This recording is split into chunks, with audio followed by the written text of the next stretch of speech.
The United States will officially move its embassy in Israel from Tel Aviv to Jerusalem tomorrow. President Trump made the controversial decision to relocate the embassy last December, pleasing Israel's government, but causing ongoing violent protests by Palestinians. Israeli Prime Minister Benjamin Netanyahu welcomed the official U.S. delegation today, led by the president's son-in-law, Jared Kushner, his daughter Ivanka, and Treasury Secretary Steve Mnuchin. Israel captured East Jerusalem in the 1967 Six-Day War and claims the city is unified. Palestinians want East Jerusalem to be the capital of their future state.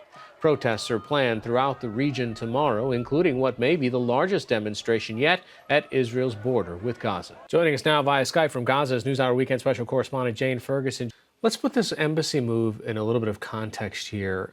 Gaza's been in the news week after week because of protests there.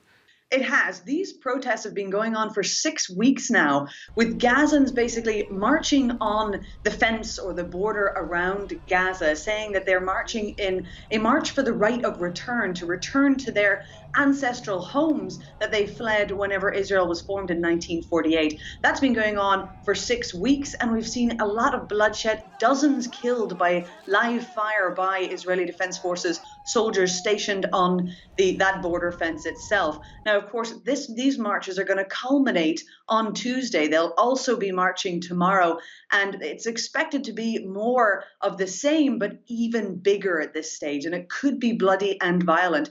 But in the meantime, in Jerusalem, the atmosphere is tense, but it's also triumphant. For the Israelis to get the U.S. president to recognize Jerusalem as the capital of Israel publicly and so officially is a big coup for them. And you'll see across Jerusalem city, there are many posters and banners saying Trump is a friend of Zion. Trump is a great friend of Israel.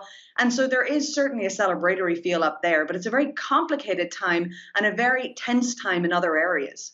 Is there a peace process that this move disrupts? There really isn't any functioning peace process or even hopeful peace process at the moment. We saw John Kerry, then Secretary of State, try to revive that in 2013. That was not successful. And since then, since we've seen the Trump administration come in, relationships with the Palestinians have gone much, much further south. We've seen, of course, this move of the embassy has been responded to by the Palestinians with complete condemnation. The Palestinians have said that they now view the U.S. as no longer an honest broker on any peace talks in the future. So it's not clear if there would ever really be any possibility of a peace plan, despite what the Trump administration says they are trying to come up with some deal in the Middle East. So there's certainly been a huge amount of polarization. Let's also talk about some of the events in the region that have ratcheted up tensions recently. Israel has been making airstrikes into Syria, into what it says are Iranian positions in the country. And then you've got the U.S. withdrawal from the Iran deal.